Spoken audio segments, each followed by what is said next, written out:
Okay, let's get the first discussion on the way this morning. We're starting with the one that has to do with the U.S. President Joe Biden, who, of course, was inaugurated yesterday alongside his vice, Kamala Harris. A lot of persons say this is a whole new page for not just the United States of America, but for the entire globe, because basically when most things happen in the U.S., they reverberate across the world. And then you're wondering, what exactly would it mean for countries, for allies of the U.S. So you can't take away the fact that in Africa, for example, as a continent, Nigeria is a very prominent ally and partner of the United States. Time and again, U.S. ambassadors sent to this country have continually made that point even clearer by the day. But then a lot of persons are now just opposing the Trump administration and the Biden White House to see what essentially the marked differences will be.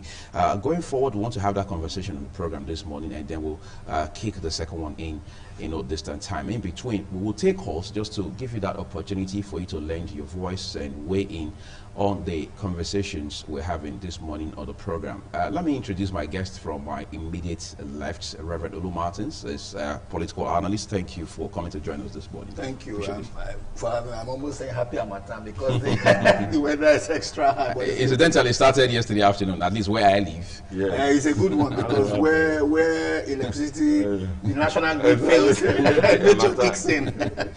And then we also have another gentleman on the program, Christopher Ojekere, is a public affairs commentator. Thank you, Chris, for coming as usual. Yes, good morning, and good morning, viewers.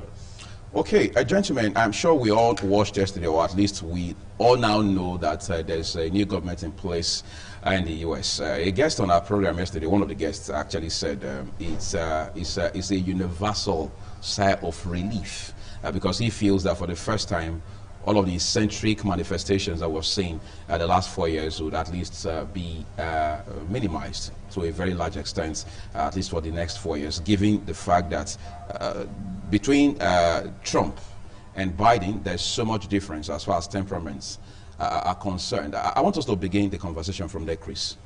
Yes, not just temperament, but policies also. Attitudes to nations that America has to do with and deal with. So there's so much between these two men.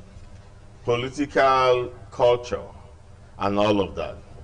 And that is why you find that nations that have strategic partnership with America are rejoicing that the 46th president, Joe Biden, has at last successfully been sworn in, much against the kind of violence and the kind of turbulence that preceded the swearing in. So congratulations to Joe Biden to start with. I am more concerned right now with how that presidency relates to Nigeria and how Nigeria stands to benefit from that presidency. If not, America is very far removed from here. We are not Americans. The reason why nations are interested in other nations, has to do with their own interest as a nation.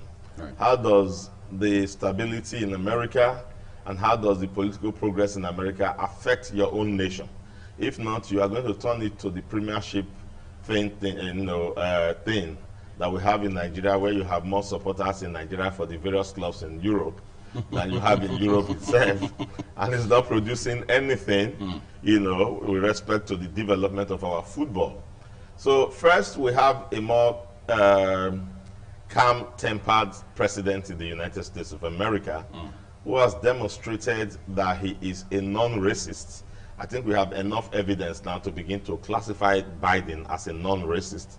First, we have a vice president of color as his vice president chosen by his party and himself. And then I know for sure that right now as we speak, we have 3 Nigerians already in his cabinet, which have been appointed, the time he was president-elect in waiting.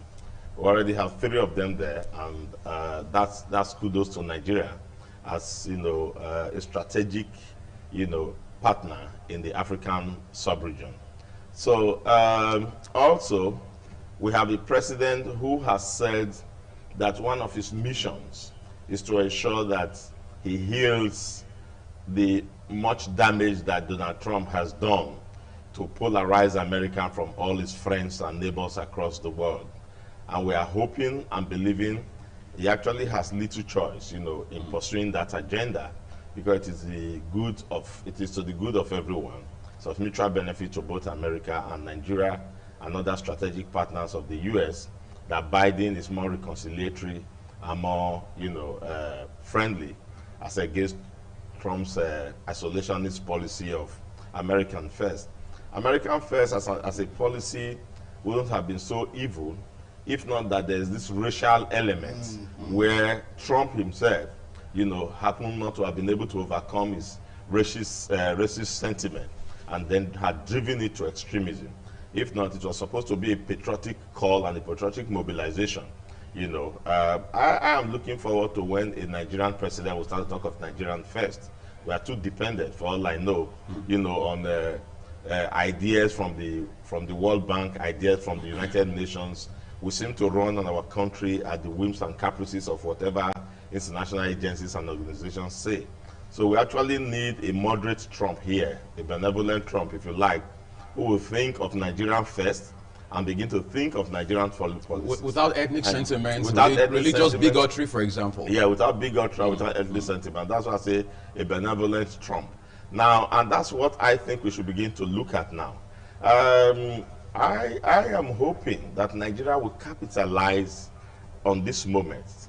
Not that I expect that the leadership we have there are thinking this way or is thinking this way, but that is what we are hoping that they will be thinking of. How does America benefit us? What is the strategic relationship we can develop with America? Egypt and China already have a strategic partnership, and that's a threat to us in Nigeria. And I don't know whether we are thinking that way. It's a threat because you have the three, you know, superpowers, so to speak, of Africa, as Nigeria, South Africa, and Egypt. And Egypt have long gone ahead to position themselves strategically. So much so now that Egypt, in collaboration with China, is dominating the North African market, and in fact exporting from Egypt into Europe. You know, if we have the time, I'm going to give you that setup. And it is believed by experts that that strategic plan, you know, of building the second Suez Canal by LCC, Abdel Fattah el-Sisi, you know, who built a second Egypt Canal of about 78 kilometers that is now called the Suez Canal Zone, a kind of free trade zone for Egypt and strategic partners of Egypt, China being the dominant factor, have captured the North African market, and they are dovetailing into Europe. In fact, about 95% of, you know, certain exports right there are landing in Europe. Now, it is understood and believed by experts that that plan included taking in West Africa.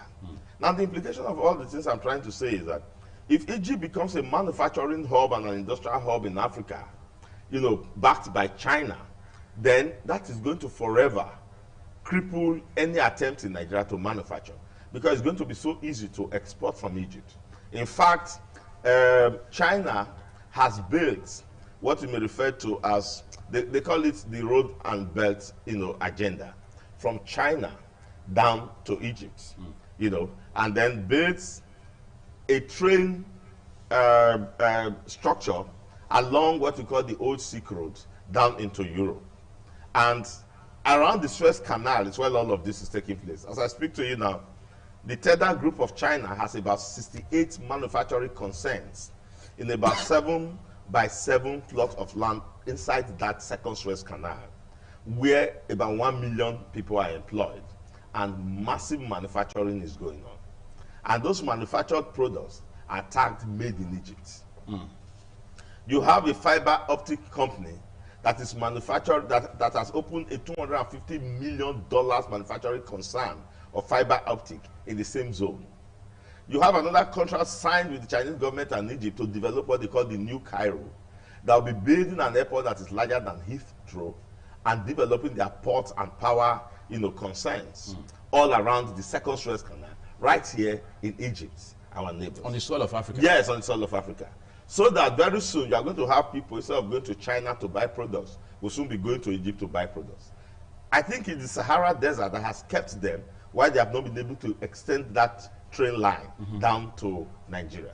So the point I'm trying to make is that we can no longer look to the East for such strategic partnership now, because Egypt have colonized that. We should not look to the West. And America is just the people to begin to, extend that hand of fellowship, so to speak, to invite them to bring in a bit of their technical expertise to develop competitive, industrial concerns here in Nigeria that would, be a counterpoise to what is going on in Egypt. And we have two comparative advantage and competitive advantage. We have our gas plants.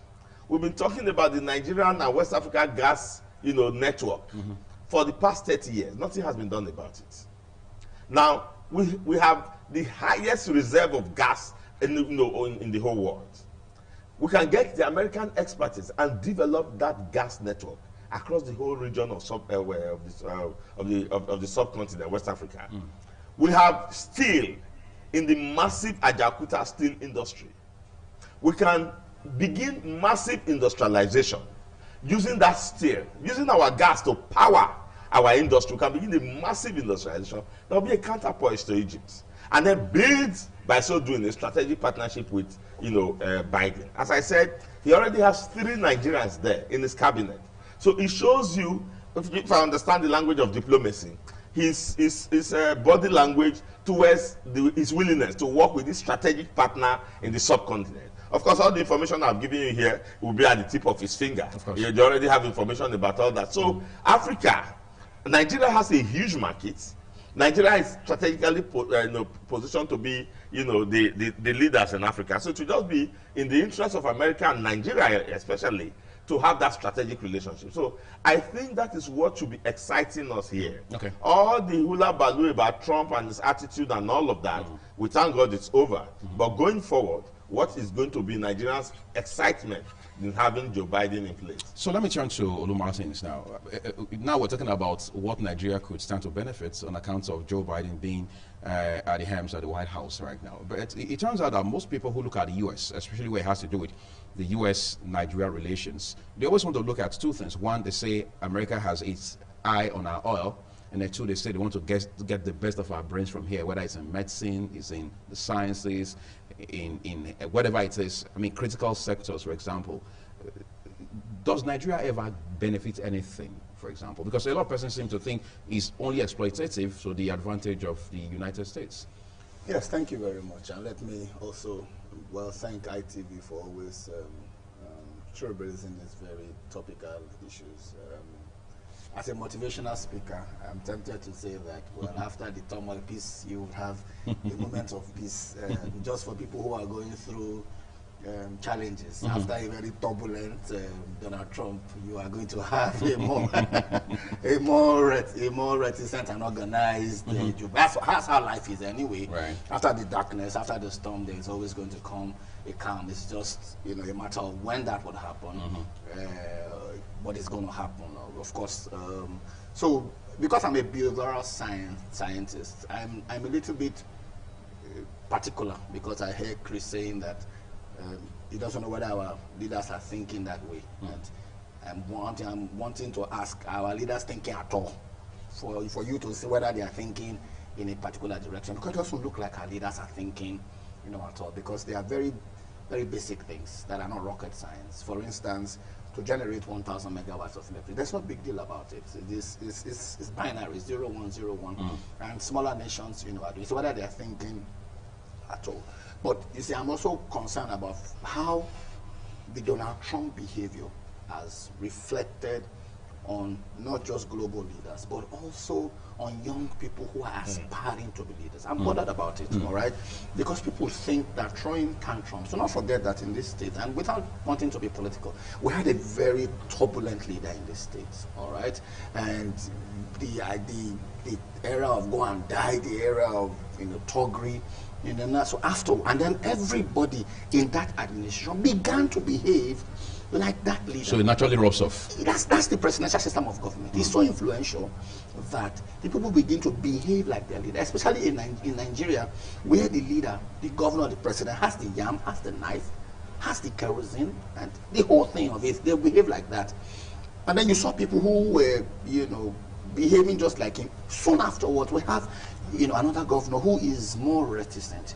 Now, look at what at that time, if you permit me, what they call Oshomole police and what they call Obaseki police. Look at the way both of them behave.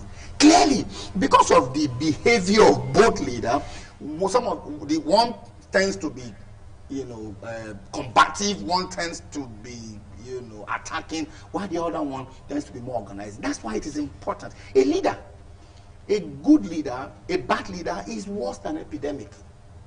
Because epidemic will damage our bodies. We'll fight and get out of it. But a bad leader is not just going to damage our body, it's going to damage our psyche. We're going to continue to think in a particular way because you have a leader who behaves in a particular way. All right, so that's why I am concerned about, we need to demonstrate, and that's what America is trying to do, that there are consequences to certain actions. They don't want you to just fly out there to think that you can take America for a ride. So America is determined that even if you leave, we'll still impeach you, we'll still indict you at the Senate. They're singing Fela's song, that even if you die, you died wrongfully. They're trying to tell people that even if you're not them, we have to demonstrate that your actions do not sanction those kind of actions, and that America would never have such an individual before, so that we don't have, look at the kind of guys who invaded the Capitol. I mean, if they were different colored, I would have pinched my skin to think that, usually it's not a West African country. Right. They were scaling fence higher than what we saw in the National Assembly, just because you had a leader who just refused to accept reality, who kept twisting one conspiracy theory or the other and lying, and it bothered me how all of that character could fit into the very mood of what you now call the evangelicals. So I'm thinking about writing a book, How Not to Be a President, or How Not to Be a Leader, because that's what everything that President Donald Trump represented. Hopefully, I'll get the privilege to write it forward for your book. But I'm sure How Not to Be. Now let's now look at what you call benefits. Maybe on the lighter side, at least, because the only thing that the other things that we look at, apart from oil and brain drain, is the fact that apart from government benefit, our individuals also benefit. It's in this country that people travel to America for 2 weeks and come back to Nigeria speaking slangs, and they have to demonstrate what's consciously, all right, that they are Americans. It's in this country that somebody has a British accent and an American accent, under the same. So because we're trying to demonstrate that whatever is America is how to go. We don't copy music that comes from Britain. Musicians copy music that come from America.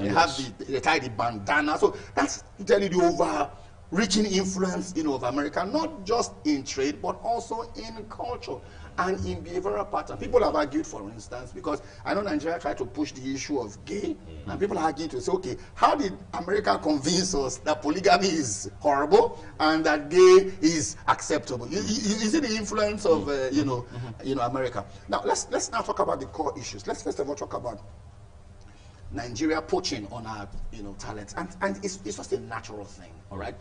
In motivational circle, we say that people go to where they are celebrated and not necessarily where they are tolerated. Right. So people are just going to gravitate naturally to where they think that their competencies and capacities can be harnessed. Every time I'm glued to some of these, America's Got Talent and all that, and I'm so moved to think that a platform is created for somebody who is practically nobody, but it's got capacity, it's got talent. And then from there, you will see sometimes somebody's had a view, 13 million views. America created that kind of single video. A single video. So it's a country where the son of a nobody can become somebody without knowing anybody. And that's the kind of, it's a country of merit, where just on your own individual, as Uyi, the surname is always an issue for me. So okay. Maybe we can deal with that at another point. As Uyi, you can just go there, and then just as an individual, with your one briefcase, you land in America, and then they say it's God's own country, and then they will look at you, tinker with you, look at the things that you can do outside your paper certificate, and bring out the best out of you. If you look at Abraham Maslow's theory of humanity, it's still basic. People are looking for shelter, people are looking for housing, people are looking for clothing.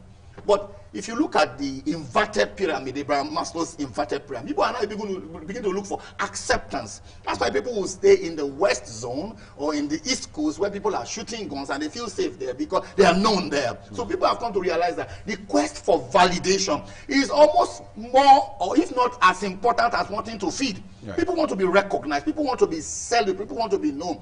Look at what the president did yesterday. Went to the grave of the unknown soldiers. All right. In Nigeria, people who die for their country, what happens to them? It doesn't take time before their widows are kicked out of the barracks. You know, so you can't blame people who are looking for the best brains. And incidentally, I think that the Nigerian brain was made on the first day of God's creation. But Nigerians don't, the Nigerian leadership does not see it. So everybody will naturally gravitate to a country that says, you know what, come, we have an environment for you to prosper. You see somebody who is struggling with education in Nigeria, struggling. He goes abroad and becomes a first-class citizen. And you are wondering to say, how does it happen? They have a system. It is the system that they are not the ones who attract people. They are not the ones who call our people. They just present the system. Archbishop Idahosa of the blessed memory was said to have said, who accused him of taking other people's churches member. The guy said, no, I just grow my grass and keep it green. And the Bible says, he leads me beside the green pastures. The sheep would naturally come and feed on green pastures. So that's the things that, you know, they are doing there. You look at medical doctors. By the time the medical doctor is on strike here, he's struggling to get his dues in Nigeria.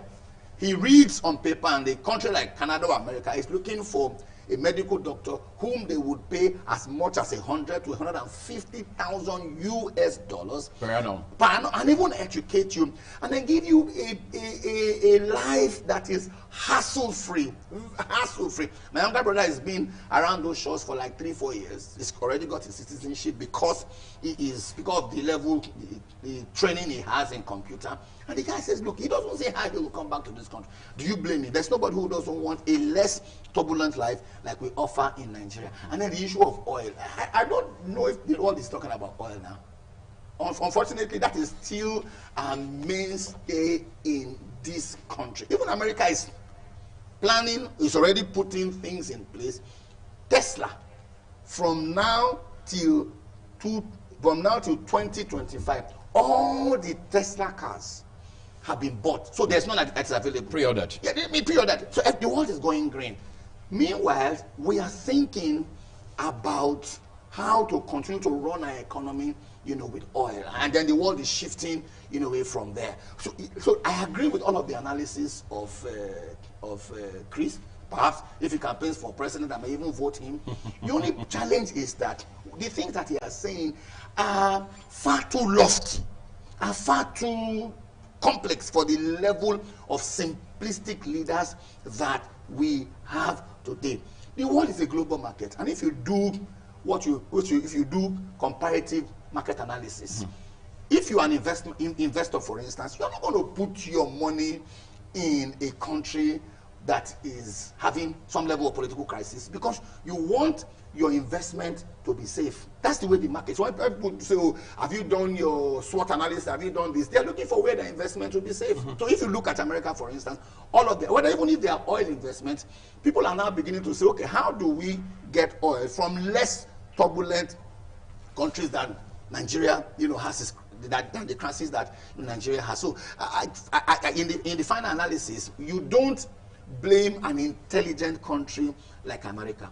And America is a capitalist country. They owe you no apologies for no, pure capitalism. For them is profit. And where they can make profit with less overhead, all right, and maximize their profit is what they are looking for. So if we create loopholes, America, and not just America, but any country that has a head on its shoulder is just going to come in and poach and benefit from the loopholes that we evidently create in Nigeria. Let's turn it to Chris now. The outgone President Trump had said several unprintable things about Nigeria, and of course he has called us the S-hole country. And he has also said unprintable and very uncomplimentary things about our own leader, our president here, for instance. A lot of persons have said those developments should have nudged us to also take a look at where we are and where we should be heading, and as such, we should be seeing so much difference in critical sectors in this country. It will appear nothing changed, even on account of those reports about the things that former President Trump had said about Nigeria. What you didn't add is that the criticism became more acerbic after he had a meeting with our president. Mm-hmm. And even though the press had tried to cover it then, it was reported that he said the president was brain dead. Nobody is going to respect you if you don't respect yourself, if you don't value yourself, and if you don't have self-dignity. And the reason, the only way, the only evidence you give to intelligent people that you have all of this is the effort you are putting in yourself to show that you have something to put on the plate. So if you have a president who cannot even articulate the direction, the thinking of the world, and the thinking of even his continent and his country, sitting with another president, the president of that country is going to go away with the impression that, you know, the quotation you have, I think it was Mahatma Gandhi that I brought that quotation, that, well, if a country is being ruled by an idiot, it is just as simply that they are well represented. Because you must have a colony of idiots to produce an idiot president. So the point is, I appreciate America. I'm amazed at them. They've been able to delineate very clearly the difference between the average Nigerian and all the brain power he's speaking about just now, and the system that runs that country. And that's why they have created opportunities for average Nigerians that have the potentials and capacities and competencies to develop, to come and develop there. And Biden has just signatured that by appointing 3 Nigerians, 3 from one country, into his cabinet. Now, those things are not changing because you are running a Fulani colony. You are running a Fulani communal mentality. The things that are values to you and the things that are development to your consciousness, it's not development to the consciousness of those who are ruling us. What is development to their consciousness is the fact that Fulanis overrun and did the Quran in the Atlantic Ocean. I will continue to say this. That is the top priority of your leadership. That they have that dominance over this territory as an extension and the continuation of the jihad. That is the mentality. So what is going to sting you and is going to sting you into action and sting you into reaction will not sting them into reaction. Now, you see what is going on, in the National Front, for instance, when they hold so-called Supreme Federal Executive Council meeting. Many times it's a monologue. You saw what when the APC had this problem, and leadership was supposed to sit down and discuss a party's fortune.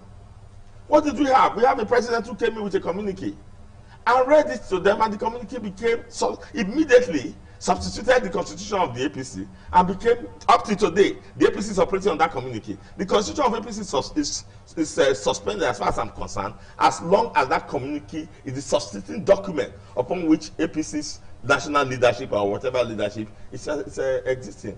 Now, the point I'm trying to make to you is that when you have such leadership who is so closed in their mind that they sit down in their little mind and decide, and whatever pleases their fancy and pleases their mentality and their religion and pleases their cultural, what do you call it, predisposition.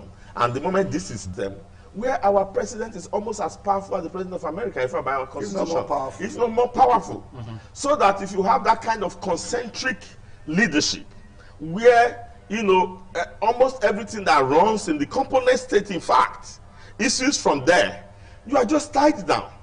There's just so much to which you can exert your independence, even as a component state, because so many things are under the exclusive list. And you have to go through the federal structure and federal institutions for you to be able to get them working. You generate power in Azura. How many are you able to transmit? You have to feed the national grid, where you have the bureaucracy of people with this kind of thinking. So how are you going to ever generate enough electricity to develop your state? This is the problem. So that is the problem. Until we free ourselves from that stranglehold of a myopic leadership that, you know, I mean, I find it very difficult not to agree with him, whether they think at all. Are you following me? So until we free ourselves from that, you're not going to have development. Because what you are defining as development as a result of your education and your exposure and your developmental thinking is not what they are defining as development. So you actually have, you know, a struggle, a conflict of interest of value. So you are thinking, liberalize the system, allow institutions to be built. They are thinking, control the system and move it towards the direction of our sentiment. So you have this conflict. And that's where we are. So whatever the criticisms from Donald Trump, and whatever is going to be the subtle criticisms from the body language of the diplomatic, what do you call it, Democrats, and you are going to have that in the core, in the thinking of every core white man. The black man is a joke. He needs to prove that he's not a joke by beginning to do things that would elicit and earn the respect of the white man. So if he's not saying it overtly, he's going to say it covertly by body language. There's going to be diplomatic language. Obama didn't say it as overtly, but Obama visited Ghana and refused to come to Nigeria. And then he spoke to us from Accra. It was an insult to the giant of Africa. But he was diplomatically telling us that we are impostors to claim that we are giants of Africa when we have nothing developmental to show for it. That was what he was telling us. And that Ghana is doing well and trying to cancel off that derogatory term that Africans can do nothing for themselves. Thank God for Rwanda. So the point is, you have to understand this consciousness around the world. You have to sit down and stop being a joke and deceiving yourself.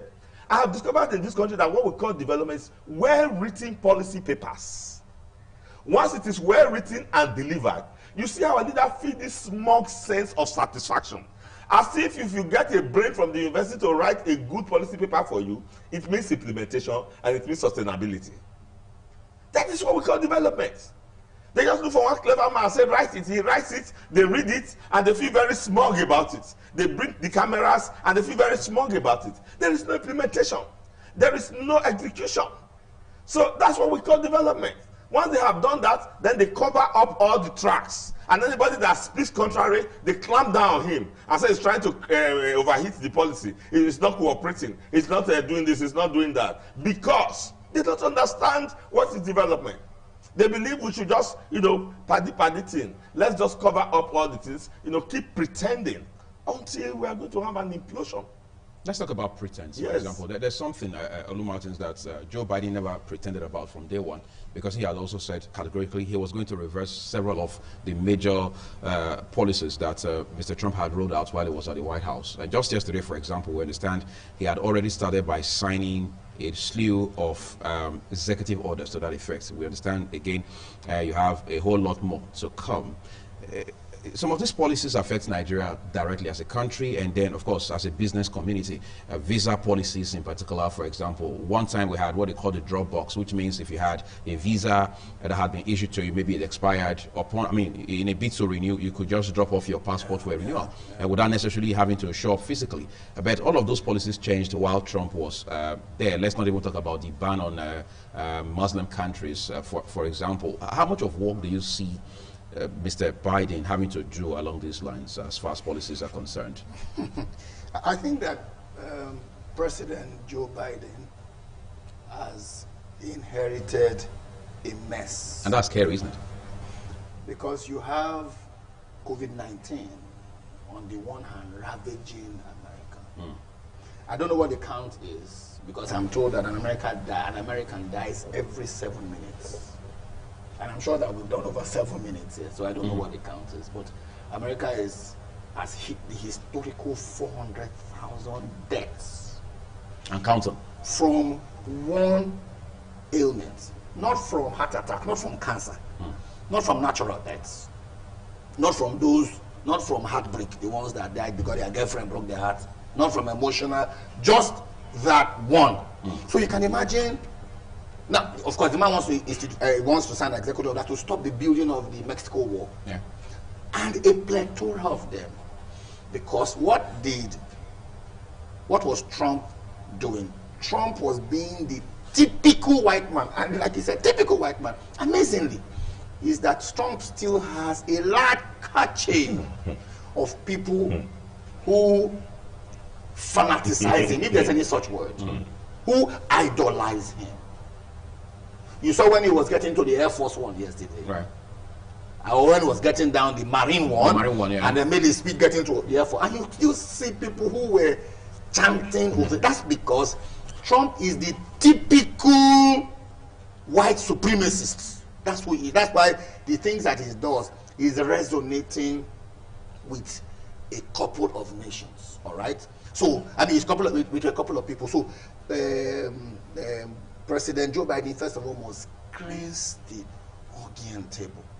Amazingly, is that Trump didn't. I like him for one thing, though, because it wasn't all bad. He didn't pretend about who he was and the things that he loved. Trump didn't pretend about it. The only thing I couldn't understand is how he succeeds in proclaiming Christianity with all of these absurdities. Because you say Republicans and the evangelicals, they go hand in hand. I agree with you, but you see, by their fruit, you know them, not by the things that they say. Nobody cares how much you know until they know how much you care. And there's a fundamental ingredient missing in the Trump administration is that the guy did not show empathy. In leadership, there is the task or the people task-centered leader. The first one wants the task done. Break your back if you like. When you deliver the goods, we can tell you sorry. The second one that lays the golden egg. That's why Brian Tracy, for instance, if your wife gives birth, she will go on maternity leave 4 or 5 months. You, the man, we go on paternity leave for at least 2 weeks. Because there's no point in you being at work and then your mind, they are calling you, oh, baby is this, baby is that. So stay with your newborn baby for at least 2 weeks. That's empathy in leadership. As far as Donald Trump was concerned, he didn't care. What he wanted done was the things that he wanted done. In spite of whose ox was God. And and very similar to what is happening in Nigeria. Donald Trump constantly was pandering to a section of the country. We need to achieve an agenda. That is what that agenda is. And we must show that this race is superior to this race. And the bulk of his base comes from there. During the Capitol invasion, there were no colored people there. Not Hispanics, not Indians, not African Americans. No, none of them. So the core of them were the guys who pander to the Ku Klux Klan, the always white supremacist idea. It's not very different from what is happening in Nigeria. That's why America had become so polarized. So President Joe Biden, first of all, must try to unify the country. So I was glad when I saw Ted Cruz there. I was glad when I saw someone. I was glad when I read that, when I saw that 17 Republicans. Even though Ted Cruz has become more controversial now as far as American politics is concerned than ever. But it's okay. Even like I said, if you have a president that is cantankerous and confrontational, you will have lieutenants that are the same. It's just natural. If you have a president that is amiable, you will have lieutenants that are amiable. So Ted Cruz is the way he is today. Although it has always been in him, but he is finding expression because he finds a president whose ideologies resonate with his own. Two cannot work together except they agree. Ted Cruz is not a newcomer to the Senate, but the Ted Cruz that we are seeing now is a Ted Cruz that has found an ally in a president that leads a system and an ideology that resonates with his own. So you will never ever know the kind of individuals that you have until you have a leader that gives expression. Isn't that amazing that in spite of some of the things that are happening in this country, there are Southerners, ditto Yorubas and Igbos, who are clapping for this president for whatever reason, either for their own parochial, political agenda, or for their own financial, gains, whatever it is. There are people who are clapping, for him, and then there are people who actually are satisfied with what Mr. President, as far as Nigeria is concerned. There are people who are satisfied with the ethnic coloration that he gives his administration. There are people who like it because the thing that he does aligns with their own kind of thinking. So I do not envy President Joe Biden at all. In fact, somebody was telling me yesterday that he suspects that Joe Biden is from Ofa because he's Bidemi. They are now calling Biden. We add humor, to everything that we do in this part of this country, and that's because he has become the president of America. Right. If he had become one notorious prisoner, we will not say that Biden is Bidemi. We would have denied him. So I don't. He's coming to become America's president when America's traditional foes had become America's allies. I found it completely ridiculous to see President Donald Trump eulogizing the North Korean or Putin. They felt that were terrorists. Everybody who felt that were overbearing were President Donald Trump's friend. That's because that's the kind of person that he is. So people who behave like him are his role models. I didn't now know who is I didn't know who the mentor or the mentee is between Vladimir Putin and Donald Trump. Because every time I saw Donald Trump relating with Vladimir Putin, he related with Vladimir Putin as though he admired, Vladimir Putin. And like we say in this country, when I grow up, I would like to be like you. Like you. So that unifying force. How do you now bring the, now America to a certain saying 70 million Donald Trump voters, 70 million of Donald Trump. In this country, we are the 12 million Buhari voter, we are the 12 million Buhari voter. So how does he unify the core supremacists? How does he have a one Nigeria? Because what the fourth line that Donald Trump has established has run very deep. 4 years of a particular level of thinking is going to be wiped away by some executive orders. Unfortunately, legislation cannot legislate morality. Legislation cannot legislate culture. Culture is stronger than legislation. And what the president had tried to do is to unearth a culture of racism. So beyond legislation and executive orders, the man must now overtly demonstrate. Like he has called, I told that he's called a Nigerian young girl that contributed to his campaign. So he must begin to demonstrate, not just to America, to the world, that he is detribalized, he is non-racist, he is religious person. His executive orders will not do all of that. He must demonstrate it from his actions that he is a lot different from Donald Trump. Let's just remind our viewers that we're going to start taking calls in a minute. Of course, the number will be on your screen, so you can call and make your contributions to this conversation that we're having this morning about the U.S. President Biden, who is now at the helm of affairs at the White House, and what it means for Nigeria and by extension for global politics. World leaders have been calling to congratulate. Some have had to do theirs on social media, particularly on Twitter. The whole idea is to say, look, we now have America back. For many countries have this back and forth engagement with the U.S. on whatever front it may be. But we're especially looking at how it affects Nigeria as a country, even though, just as Chris had said a while ago, that ordinarily America is far off from Nigeria. But because of the fact that, amongst other things, the world has now become a global village, you cannot take away the fact that at some point, several things that happen in the U.S., several decisions taken in the U.S. will directly or indirectly, to varying degrees, rub off on Nigeria. But please just know that once you make your call, you have to turn down the volume on your TV set. We're taking a break now, and then we're back shortly. Stay with me.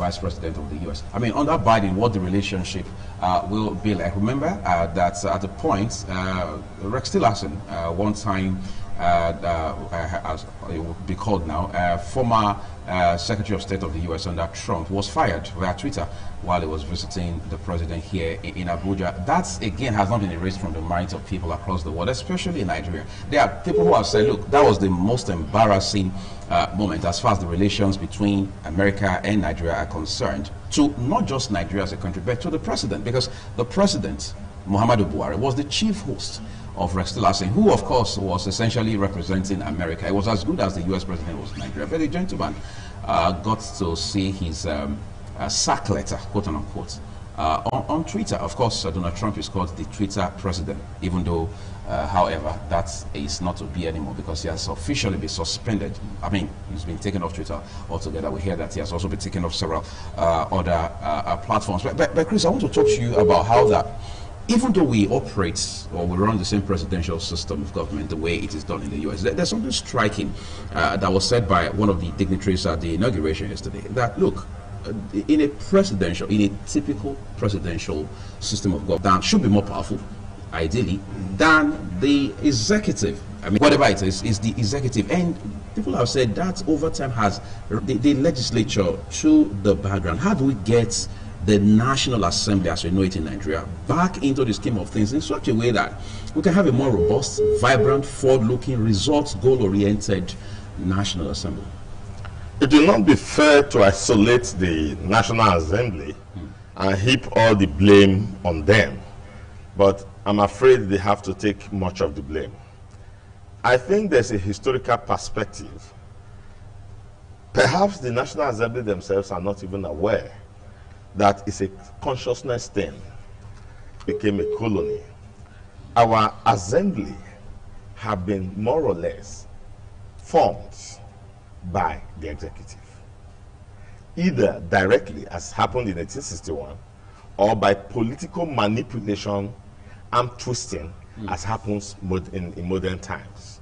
In 1861, Lugard appointed 10 people and called them the assembly. They didn't have any legislative powers.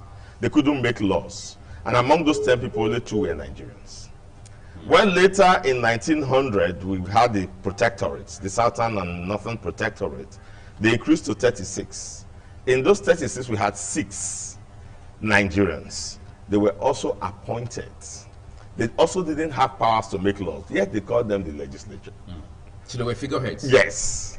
And they were being appointed. They were appointed by the executive governor. When Lugard amalgamated Nigeria in 1914, they became 46. And then we still had 6 members with the same toothless, powers.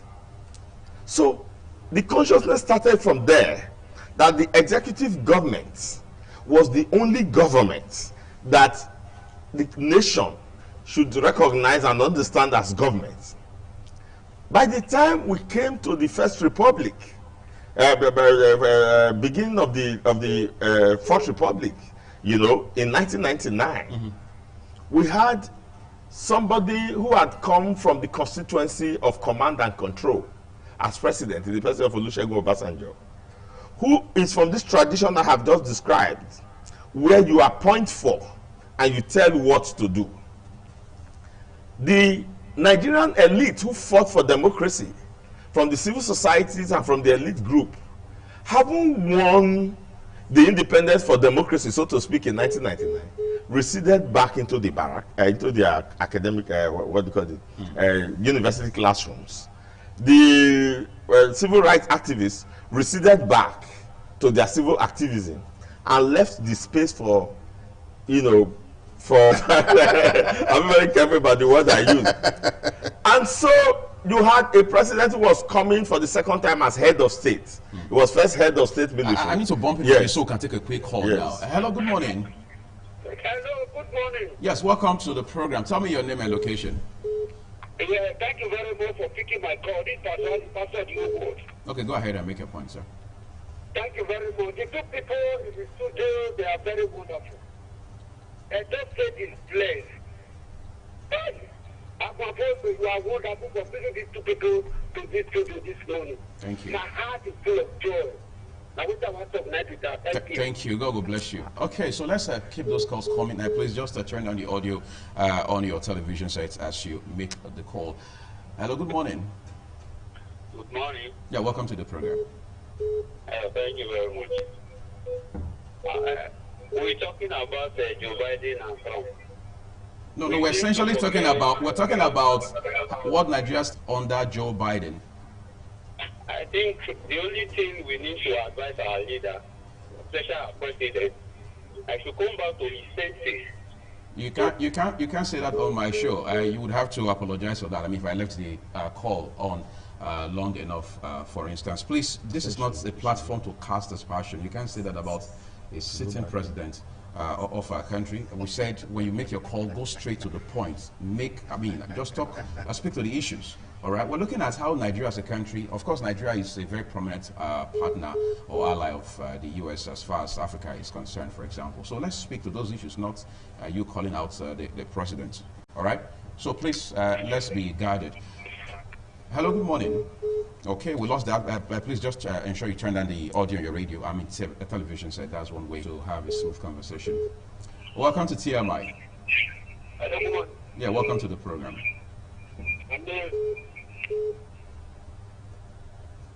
Okay, we didn't quite get that. So Chris, you're making a very salient point with the 1999 issue. I mean, the Fourth Republic under former president. Yes, so you had the president that was over-experienced, so to speak. He had been head of state. He knows all the things about command and control, and now he's a democratically elected president with a very strong advantage of why he came in after the June 12th saga, which I don't want to go into.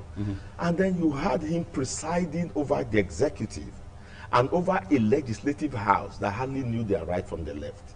In fact, the very first speaker we had a forged certificate from Toronto and was booted out. Salisu Buhari.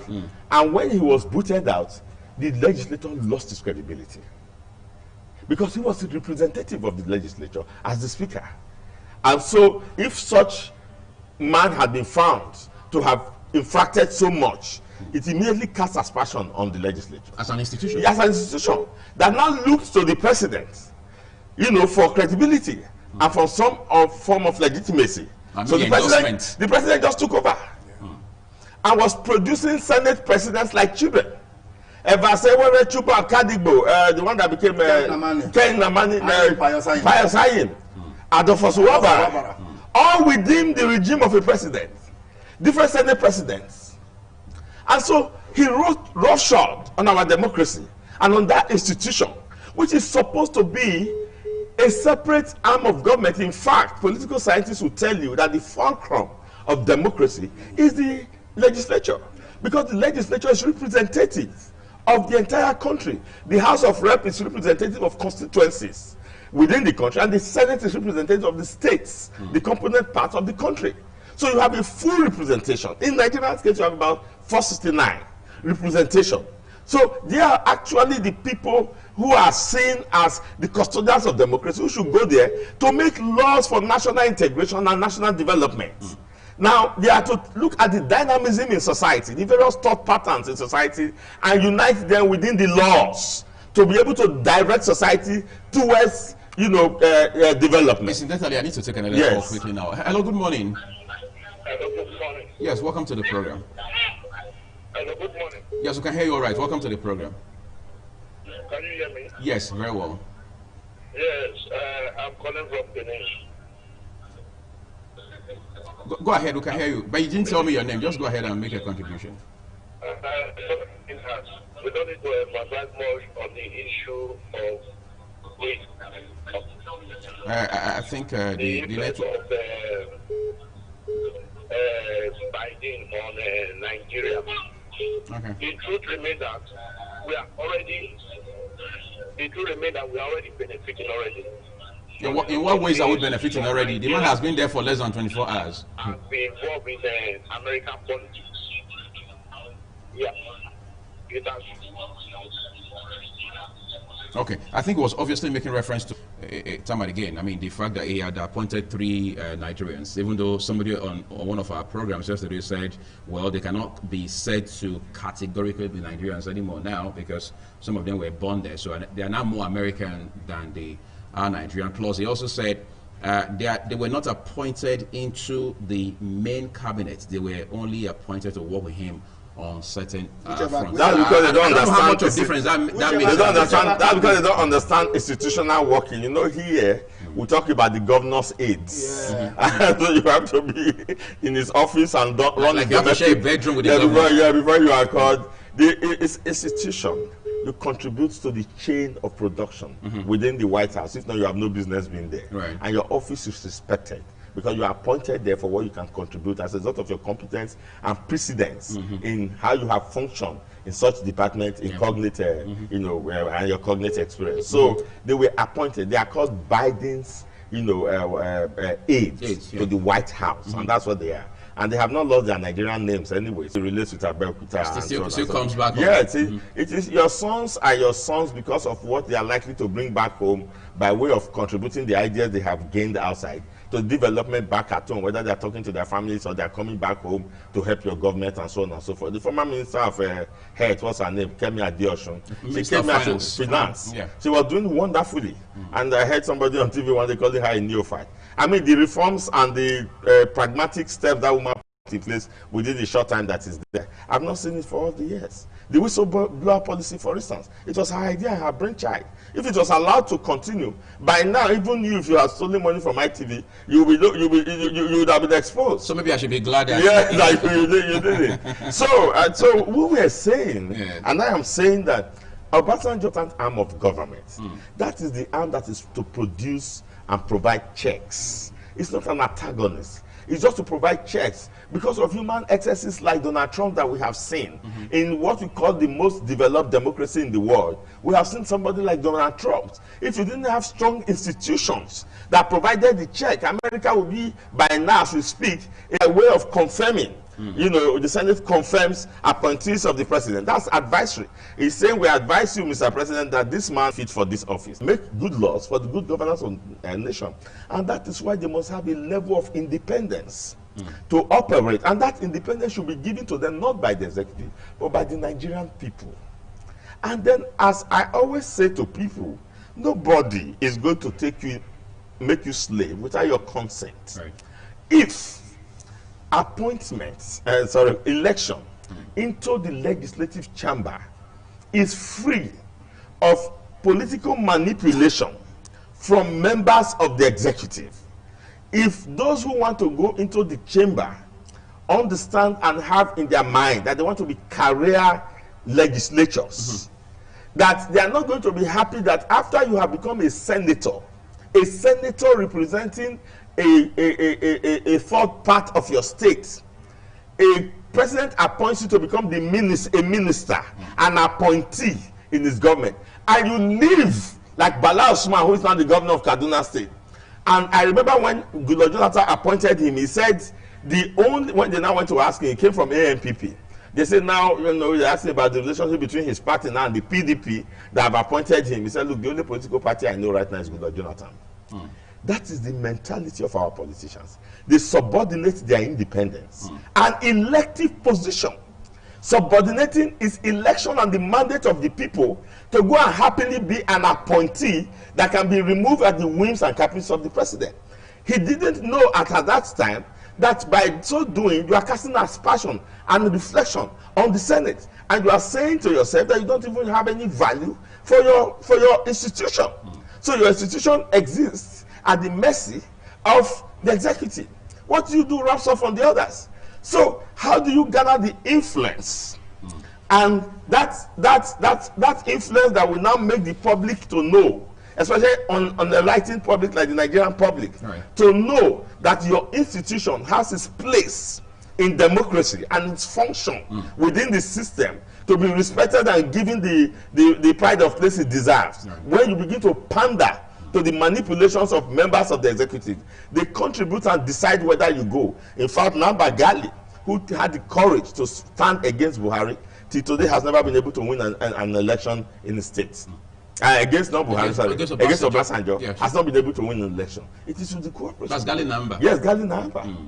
So these are the issues. So what we find is that the legislature, either by consciousness, look at what happened during the time of Saraki, because Saraki is from a politically, aware and a politically enlightened family. His father, having been the kind of prominent politician that he is, understood the independence of political positions. And so when APC was planning to impose a leadership on the National Assembly, Saraki understood enough to know that he should fight for the independence of the assembly and establish his influence, an arm of government, as an institution of government that should play its constitutional role. I don't care whether he did it for selfish reasons or not. I'm only concerned with the principle of what he did. And so he defied APC and then went ahead and got the assembly members to vote. But then again, there were consequences, well, even though time will fail us to go into all of the rigorous details. Yes. But I want to anchor now, gentlemen. I want to turn to Olu Martins. We're talking about Joe Biden now, having taken office officially. But there was an election that led up to this point, for example, and we saw all of the drama that accompanied that election. In Nigeria, we've had elections, at least, let's talk about since 1999. It's always been one between our electoral process and that of the US, is that they have a system robust enough to be able to, as it were, absorb all of the pressure, all of the madness, for want of better words, that come with that process. Conversely, on our side, we don't have all of those. How do we begin to look inward and take responsibility for building or strengthening our electoral process? I wish we ask Chris that question. No, I should ask. That's a jam question. It's a big one. So when you began by asking him to say we have a presidential system of government, like, no, we don't have a presidential system of What government. do we have? We have a Nigerian system of government. That's what we have. Because the system of government that we run here is only we are the only ones. Yeah, we have a form. Right, but our operations are different. So Nigeria is above risky. So we don't know whether it's male or whether it is female. I'm more big, So we have a constitution that is a unitary system of government. But on paper, but when we present ourselves, we say we are the Federal Republic of Nigeria. All right, so, and then let's talk about our elections. Incidentally, I've been on the field for quite a bit of a while, monitoring elections. I am not sure that we have had a serious election. I'm not sure we have had it. Because election is multi-sectoral. Perhaps the only one that we have, and that even in itself is underlines a problem. One credible one that we have had is the immediate past election in Edo State, where the will of the people was demonstrated, and that without pecuniary, interest in it. But then people also quickly come and say it is because the president stayed off, and that is the truth of the matter. It is the truth of the matter. If the president just giving a whimper, what would have happened in Kogi State, all right, where helicopters were working for the incumbent, would probably have happened, in Edo State. So I don't know whether to now give kudos to the president for staying off. The reason I'm saying so is that ideally, an election should have no business with the president at all. Beyond the president, if he's allowed by law, going there to cast his votes. Just go there to cast. It is called Independent National Electoral Commission. Independent. All right. So we already have. So whether you now have a system like that, and to answer the question that you gave to him initially is the fact that you see it's a bottom-up thing. The moment you don't get it right at the elections, trust me, everything is going to be tilted in that direction, because the people who are elected do not owe their allegiance to the electorate. You are not the ones who elected me. I had to spend so much. I had to bypass the process. I had to do something about security. I had to do something about the electoral officials. I had to do something about the electorate and stuff. But by the time the man emerges in office, he owes no allegiance to the people. But because he bought his way. He bought his way. But if the son of a nobody, for instance, let's say Chris, for instance, on the basis of what he has done for his a constituency, decides to say, look, I have 10,000 naira, but I want to represent you guys. And the people say, you have what it takes. You have always shown that you are connected to us. And they even bring in money and contribute to his election. Now, if that is the process, you understand that if Chris wants to go back, or if somebody wants to take Chris's position, he must understand that his roots must be with the electorate. So one of the things that we must do is in strengthening institution. All hands must be on board. We have a weakness in this country, and it's the weakness of leadership. Once somebody is a traditional ruler, we defer to him. Once somebody is a pastor, we can question him. We have carried that idea, that seniority thing, you know. Even your senior brother, you can't question him at home. You call him brother. You can't say, if in the midst of where your father is talking, you can't talk. We have carried that mentality into the office. So the president is now the father of the nation. Okay. So you understand? So the legislators cannot. But again, their senior brother. We take that mentality into leadership, and it does nothing to us. It's obvious that we have so much to scoop off of the American system, whether it's the election, whether it's the style of governance, and everything else right in the middle. Lou Martins, thank you for coming. We appreciate it. And Christopher Ojeke, we also appreciate your time on the program with us. That's what we're living it, everyone. As for that gentleman who called and was slighting the president, if I have my way, I'll block you from all of our lines on radio and television, so you never get to call on any programs on ITV anymore. Okay, remember that the views of our guests are their opinions. We're just going to take a quick break, and we'll back shortly to wrap it up on TMI. Stay with me.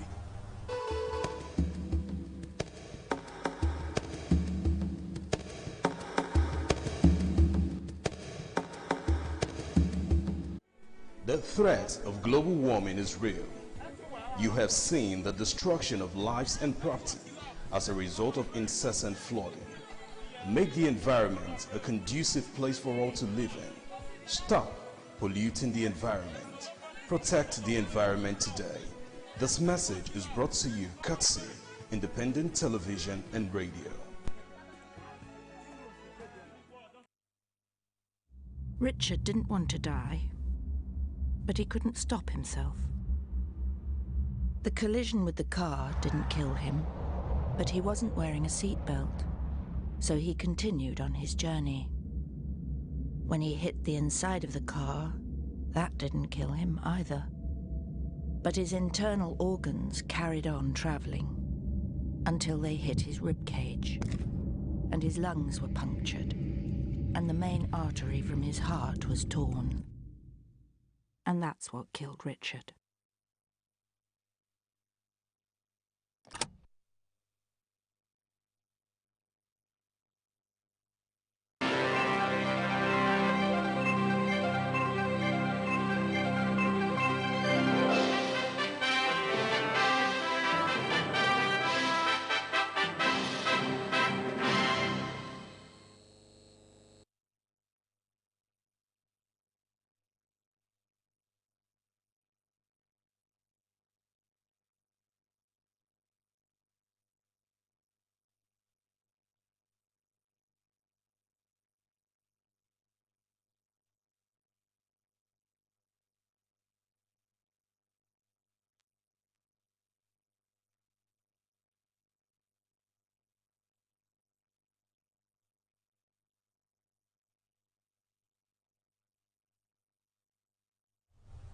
Good morning. Thank you for joining me on the news update on Independent Television. I'm Philip Omogyupo. Joe Biden has been sworn in as the 46th President of the United States of America. The ceremony held at the Capitol building was attended by some former presidents of the country, including immediate past Vice President Mike Pence. Ikwamusa Okiagbe has more.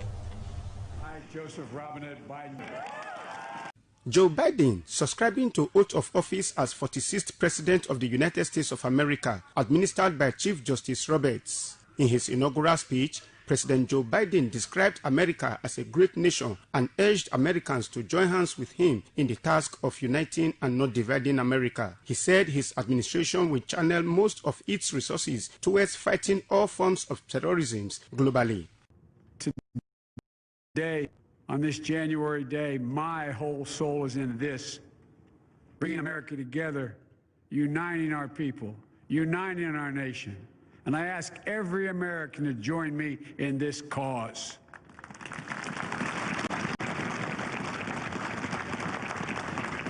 Uniting to fight the foes we face: anger, resentment and hatred, extremism, lawlessness, violence, disease, joblessness, and hopelessness. With unity, we can do great things, important things. Kamala Harris had earlier subscribed to the oath of office as Vice President, administered by Justice Sonia Sotomayor. Shortly before the inauguration, popular music artist Lady Gaga performed the American national anthem. The U.S. President earlier in the day attended a mass at St. Matthew's Cathedral, which had former Presidents Clinton, Bush, and Obama, including congressional leaders, in attendance. Meanwhile, immediate past President Donald Trump and his wife Melania departed the White House for the last time as president. The Trumps traveled on Marine One for the short trip to Joint Base Andrews, where he made a farewell remark to a crowd of supporters before boarding Air Force One for a final flight to Palm Beach, Florida.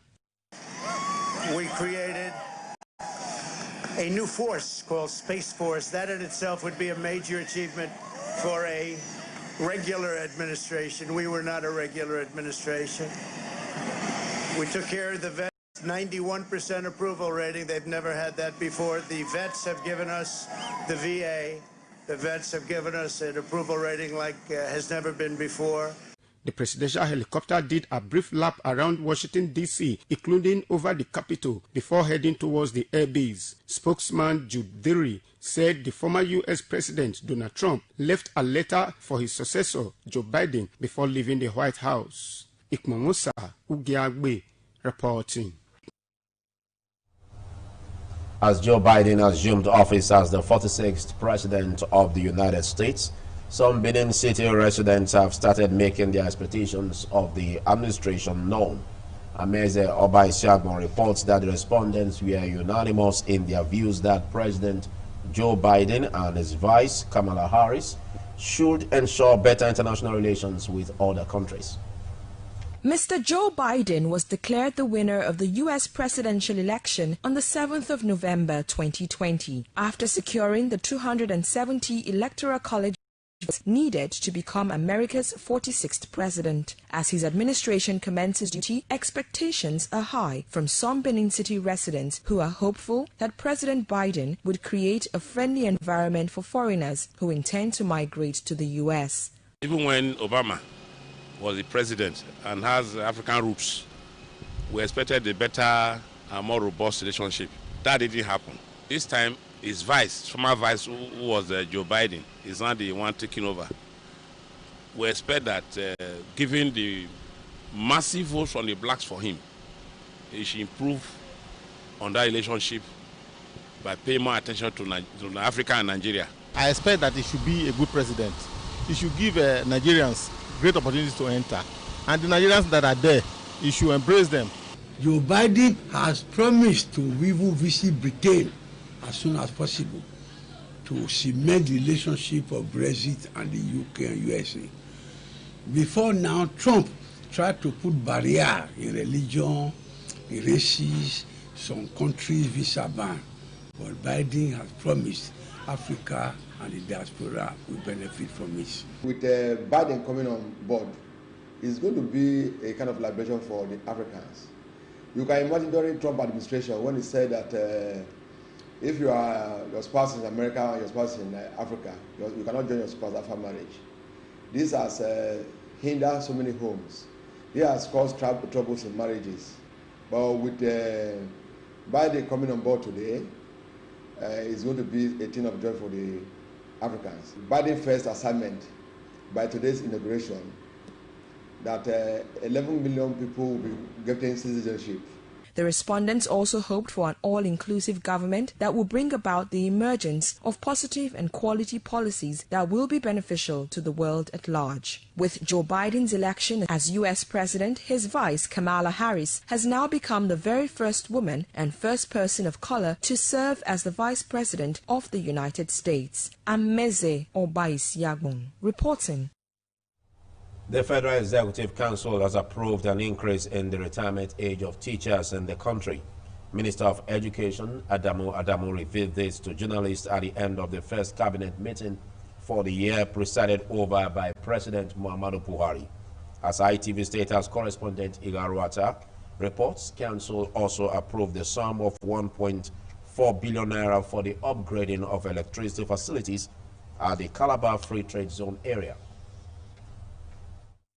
This is the first Federal Executive Council meeting for the year 2021. Expectedly, it was presided over by President Muhammadu Buhari. Some cabinet ministers were in attendance at the council chambers, while others joined virtually. As it is its pattern, the meeting's deliberation held behind closed doors, afterwards journalists were briefed on decisions taken. After Council Education Minister Adamu says Council approved presidential promise of an increase in the retirement age of teachers in the country. He said the new retirement age for teachers is now 65 years or 40 years of service. He said the Federal Executive Council also approved that a bill to be known as Harmonized Retirement Age for Teachers in Nigeria B2020 be sent to the National Assembly to give legal backing to the approval. The minister said government decided to increase the years as a reward for teachers' dedication to duty and also to attract more people to the profession. Adamu stressed that the current administration intends to do for teachers what has never been done for them before, and this is the first step towards that.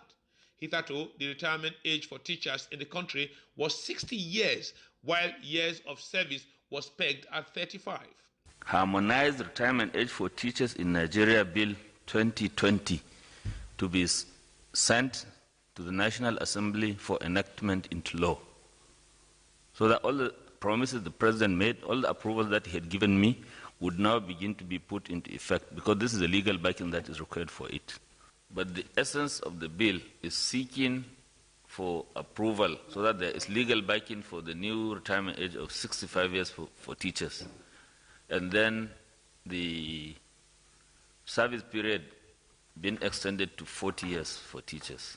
Also briefing after Council, Industry, Trade and Investment Minister Niyi Adebayo says the Federal Executive Council approved the sum of 1.4 billion naira for the upgrading of power facilities at Calabar Free Trade Zone area.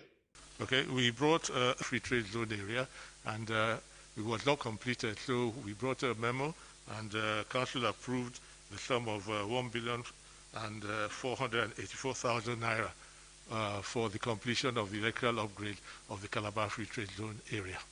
Also, Council ratified Nigeria's membership of the Global Treaty on Genetic Resources for Food and Agriculture.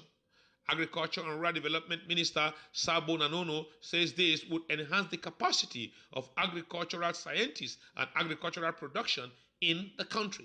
From the Aso Rock Presidential Villa, Ami Karo Atta, ITV News, Abuja.